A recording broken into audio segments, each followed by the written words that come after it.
The window is back open. It is a Saturday morning taping session of your picks for NFL Week 6. I'm Dan Wiederer, joined by early riser Rich Campbell. Life got in the way on Friday. We're scrambling a little bit. It's a little bit wild here on Saturday morning trying to get this done amid personal life obligations. But here we are, dedicated to our audiences, dedicated to these picks. When there's a will, there's a way, right? And when I think about victories in the morning, I go to my Baltimore Orioles coffee cup.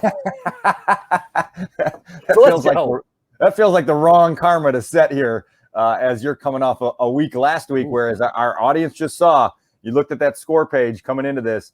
The scoreboard closed a little bit. You had to extend it a little bit, but guess who's knocking on the door, Rich? That's me. That's my footsteps you hear. Hey, as you know, this will humble you. And you go 6-1 one week, you're only as good as your last pick. And my last picks are 1-6. So let's get back on the horse. Let's go. So my wife is out of the house this morning. Both of my kids are still in bed. One of them sleeping, the 2-year-old awake in her crib, but not wanting to get out until her brother is up and moving. So this is what we're dealing with. And this is how we're going to climb through and get to this. We're going to lead off with the Bears game. An interesting one Sunday at Soldier Field. The Bears host the Packers. They're getting 6 points on the current line. It's been at 5.5. It's been lower than that. It's been moving a little bit this week. Interesting game here in a lot of ways with the Bears coming off the 2-game winning streak. The Packers obviously have not lost since that week 1 disaster against the Saints in Jacksonville. I don't know what to do with this one. I'm going to turn it over to you, and then I'll tell you what my score prediction was for ChicagoTribune.com. Well, I always think of Bears-Packers as lopsided at quarterback, right? That's my starting point. And then with Justin Fields, a lot of new dynamics. It's his first time playing in this rivalry. He had 2 instances against the Raiders last week where he had to leave the game because of injuries, and showing traits. He's showing traits that the Bears like in him, but he's not necessarily lighting the offense on fire, right? And so start there. And then the Packers, they squeak by against the Bengals, and they're not playing their best ball. And so when that line was 4.5, I thought, okay, I think the Packers cover this. They win by 6, they win by 7. And then now it started to move. People are on the Packers. The public's on the Packers. And so I just came back around and said 6 points is too much, just because of the Bears defense kind of playing a little bit better right now. They showed me a lot in this Raiders game last week. It was, we've talked about them since week 1, holding serve. They lose the games they're underdogs and they're favored to win, they win. Well, they finally broke serve and they did it in a good way. But now I want to kick it back to you with this. How many times have we seen this before? Right. Where they break through and you think, okay, now they're getting it going, and then it just equalizes with a performance that's equally as bad as last week's was good. So here's where I'm at, and there's a lot for me to kind of spill out here, but I made the joke in the media room on Friday that if you take away Aaron Rodgers and Devontae Adams, this matchup isn't very intimidating at all for the Bears. And Mark Potash, the Bears friend of the program, said, just take out the 2 best players in the game, and all of a sudden the Bears seem like they have a chance, right? Rodgers and Adams are special, and they're playing at an elite level, and so you can't get past that. I can't get past the fact that I've seen Aaron Rodgers hang 42 on the Bears in the first half. I can't get past the fact that last year I saw him hang 27 on the Bears in the first half. I'm with you. I think the Bears defense right now is playing at a level to make life very uncomfortable for Rodgers, and that this game isn't going to get away like some of the previous examples that I just cited.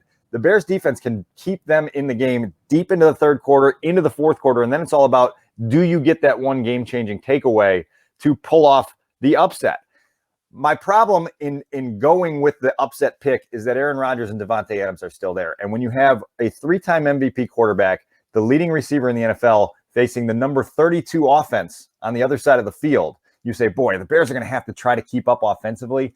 I don't know that they have enough to do it. That said, Packers vulnerable against the run, and the Bears have been running it really well. The Packers have been very average stopping the run. They're also imperfect in the red zone. The Packers have not made a red zone stop defensively the entire season, which is staggering. Their red zone offense, on the other hand, has gone from first a year ago, best red zone offense in the world ever in the history of mankind. They're down at 27 now. So the Bears have to figure out a way to be in that formula there, keep Rodgers Adams, Aaron Jones, A.J. Dillon, Robert Tonyan, all those guys out of the end zone and close.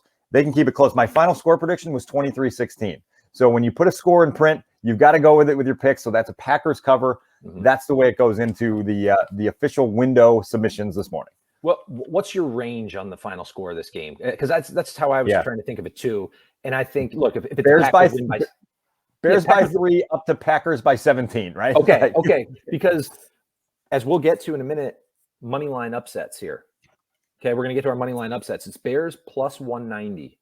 Yeah, intriguing value. I think you could do worse than Bears plus 190.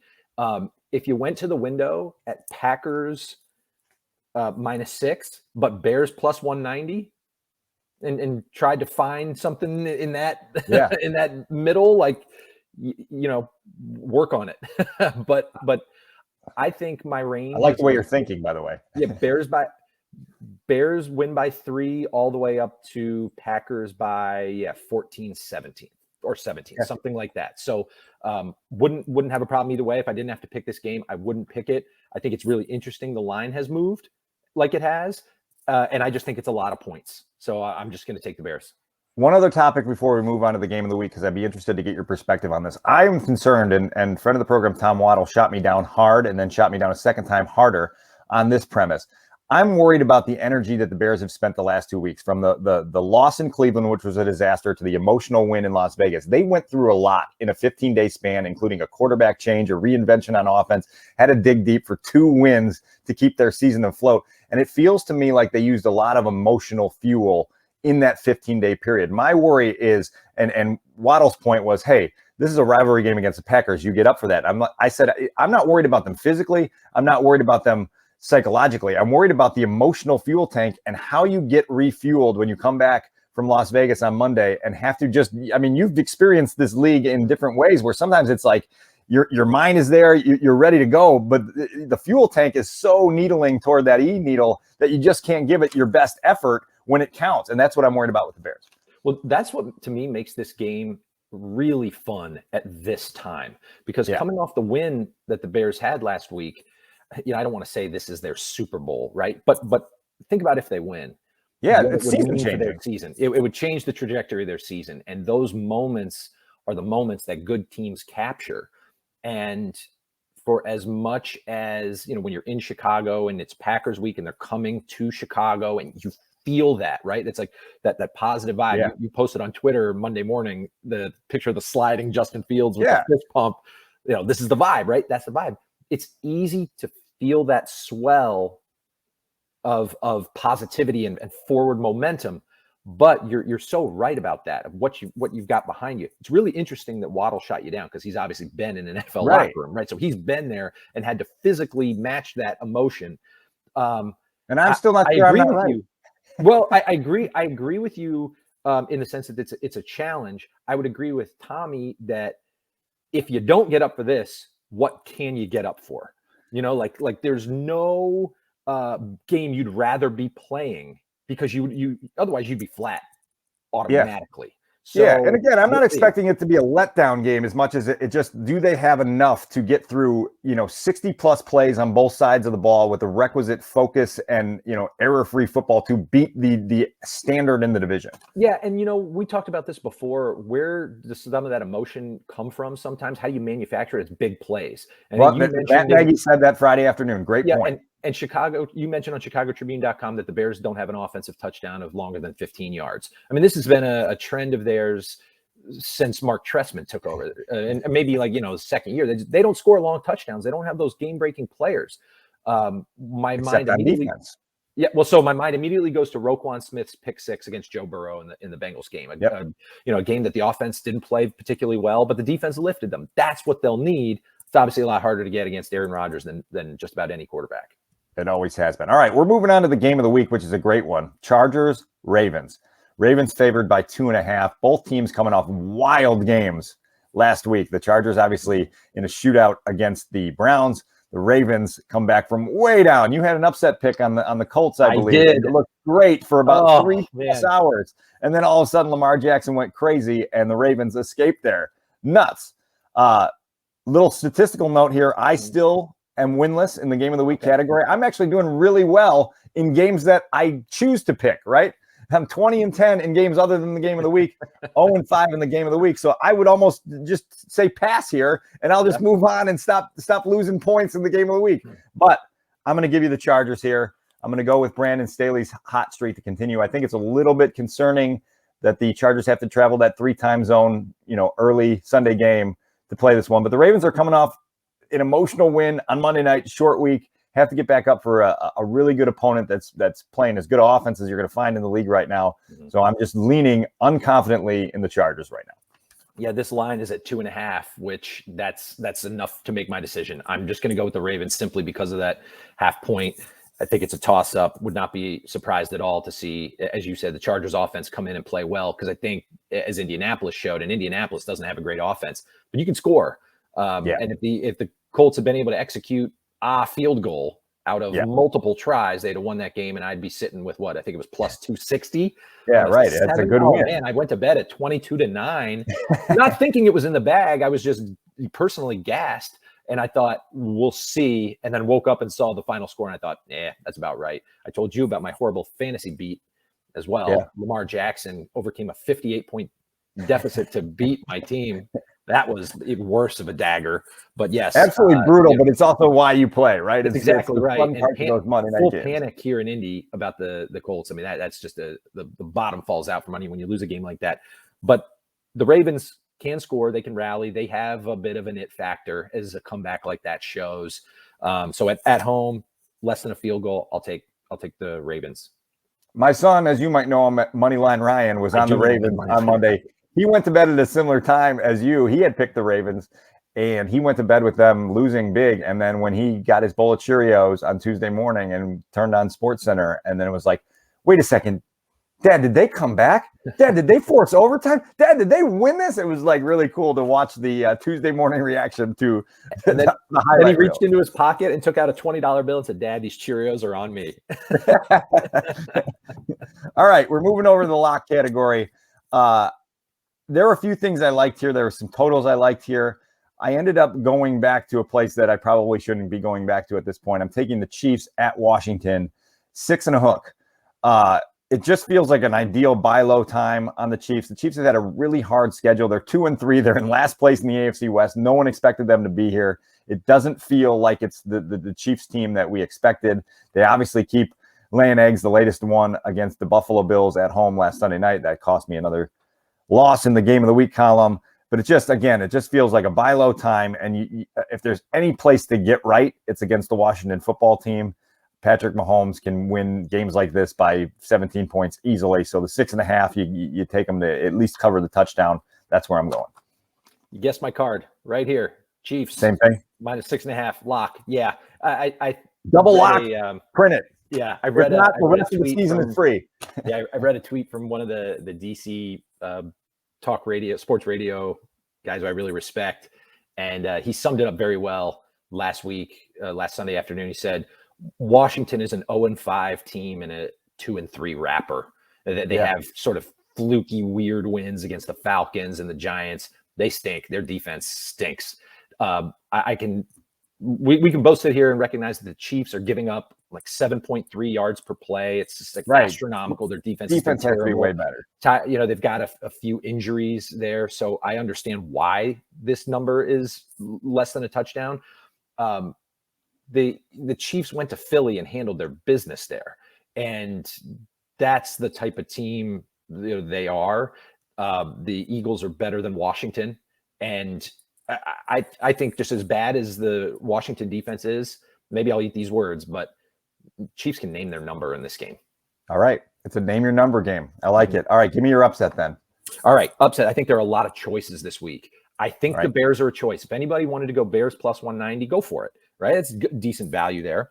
I think the Raiders plus 170 at the Broncos is an interesting choice. I mean, you'd be betting on them keeping it together, right? In the midst of all their turmoil this week. I'm not going to do that. I'm going to go an even worse pick. I think it's time the Jaguars win. Okay. They're plus 135 hosting the Dolphins. Tua is coming back for the Dolphins. I don't think much of him at this point in his career. So I'm gonna hold my nose and take, Jags. and go with the Jags. Like I said, I think there are a few picks. I think you could go Lions as well at home against the Bengals. The cry fest by Dan Campbell last week really won over the national media and certainly galvanized the tidal wave of positivity around their team. So there they go. But yeah, Jags plus 135. What a strange world in Detroit that always is. Yeah, I'm going with the Patriots plus 5.5. I like it against Dallas.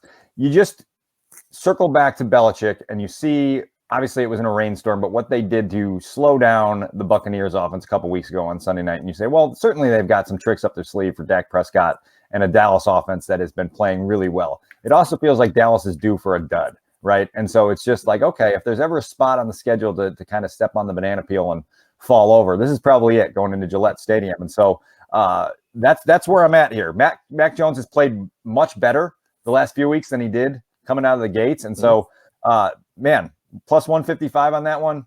I'll take the Patriots at home upset. I like it. All right, teaser. You know how proud I am of my teasers. I'm almost perfect, other than that 2 weeks ago when the Texans couldn't score one single point to win that teaser for me. But other than that, perfect. And so I got a good one here this week. Love it. I'm going back to the Chiefs, just minus 0.5 against the Washington football team and saying, boy, they're going to win that game. That's easy. And then I'm pairing that with the Colts, minus 4 against those same Houston Texans that we just talked about. They are a mess. That's a bad football team, and the Colts are better than their record right now. The Colts have had a really difficult schedule. They've been trying to get their footing. This one feels like a divisional home game that you go out. If you are truly serious about being a playoff contender, you take care of your business on this one. So that's my matchup there. That's how I paired those two. Yeah, that Colts line at 10, just the number itself is too big for me, just because you don't know how the Colts respond to such a deflating loss, really, that, like I said, almost tanks their season. Yeah. It's obviously a must-win game, and I expect them to win. But do they cover the 10? I don't know. And then, so I just think there's a more attractive option. Don't have a problem with it at all. I've got Chiefs as well. Same thinking as you, but I'm pairing it with Panthers plus 8.5 at home against the Vikings. A game that I think you could pick the Panthers as your money line upset if you're taking a short dog. They're like plus 115. Yeah, very short. Yeah. Yeah. But I think they keep it within a touchdown. And you saw the problems the Vikings had last week. I think the Panthers defense, even without Christian McCaffrey again this week, I think the Panthers defense keeps that game within a touchdown. So Chiefs to win basically, and then Panthers getting 8.5. To your previous points, this would not be a bad spot to tease the Bears up to plus 12 either. That's a intriguing option for folks. But I do think that the range in that game goes up to 17 Packers. So you would be you'd be taking that on there. All right. What do you like to do just for fun? I mean, with your gambling, Rich. I mean, okay. I think Browns Cardinals is a fascinating game this week. You've got the two Oklahoma legends at quarterback for these teams, both in that category of ascending teams in the league and trying to shift the paradigm. The number at first caught my eye, and I was really surprised that the Browns were laying 3. Now, you have an undefeated team going to Cleveland. What's going on here? It's a fishy line. And you start to get into the Cardinals' injuries a little bit. It's going to be very windy in Cleveland on Sunday. And then Friday night, Cliff Kingsbury is deemed out because he's positive for COVID-19. So with all of that, I'm going to go ahead and go with the Browns in this game. I think it's a really interesting game. Let's see if the Cardinals can overcome some adversity and protect their record. They've already had very good wins in what you could argue is the toughest division in the NFL.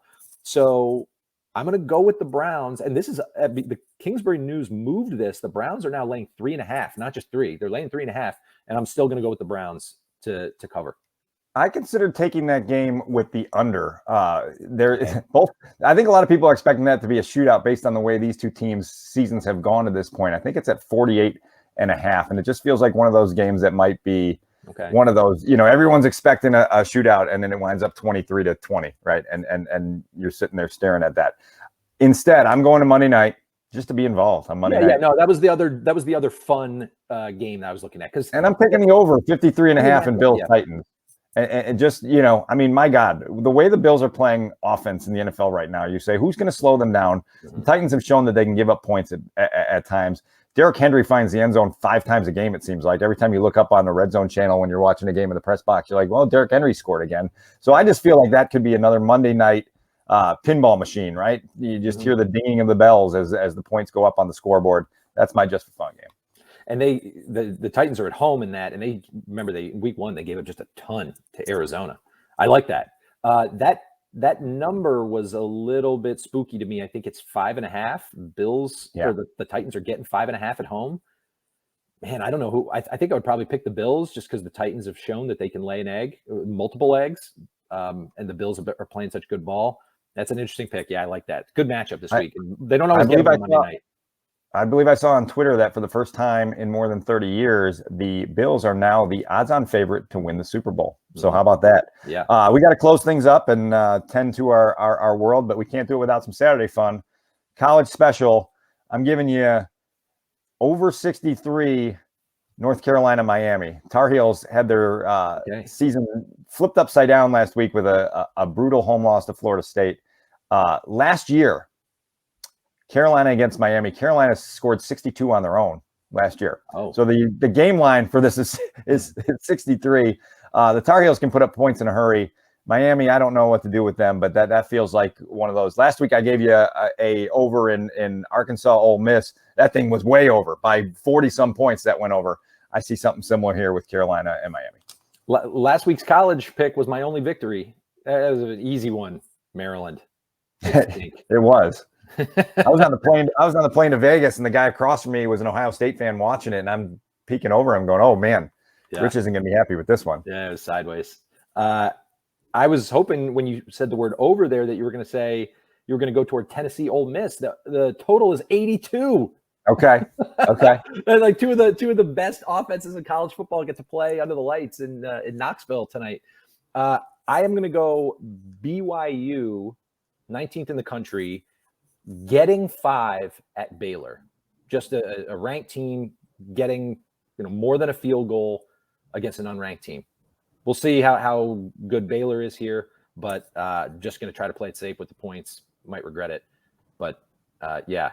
A lot of interesting college football games this week. That Kentucky-Georgia game being over 3 touchdowns, a match of a top 15 teams. You don't get that very often, a number that big, so that'll be interesting as well. Yeah, it'll be interesting to see. I made it out of Vegas unscathed. Thanks for checking on me a couple times on that. I missed you there. Had a hot run at the blackjack table Saturday night at the Bellagio. Went from down pretty big to up a nice amount, and I had to go to the bathroom, and I just leaned over to Adam Abdallah from ESPN 1000. I said, I got to go to the bathroom, and I'm just going to take these chips, walk to the window, give them to that guy, and then go back to my hotel room and go to sleep and get ready for Bears Raiders. Smartest choice I've ever made in Las Vegas in the history of my life. That's what you expect after all those times, right? You got to learn from previous missteps.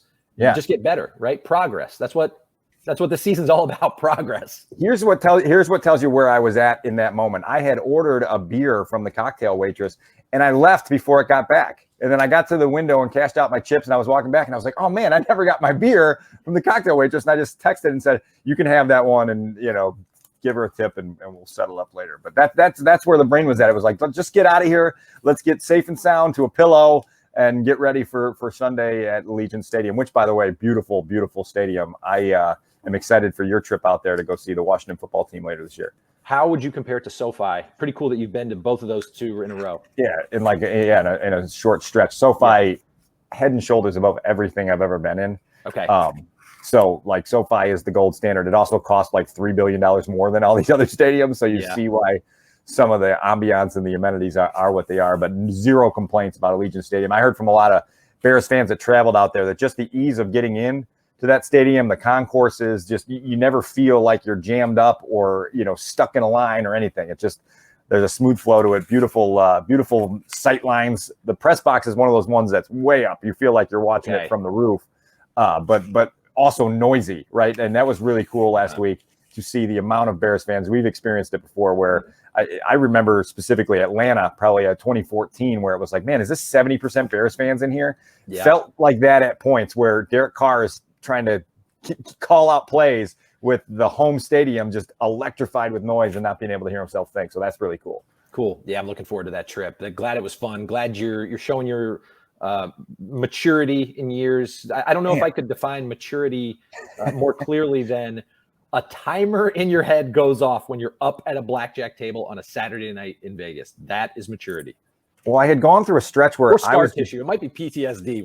Right. It's both. I had gone through a stretch where all I was getting was 4s. And you're like, I was out loud, like being like, another 4, like really getting upset at the dealer. And so then you get a little bit of a wave and you're like, all right, take this wave to the shore and let this wave take you to your car and let this car take you to where you need to be. So that's where we are. But thanks for joining us. We talked for a long time. We left our kids without the breakfast that they deserve this morning.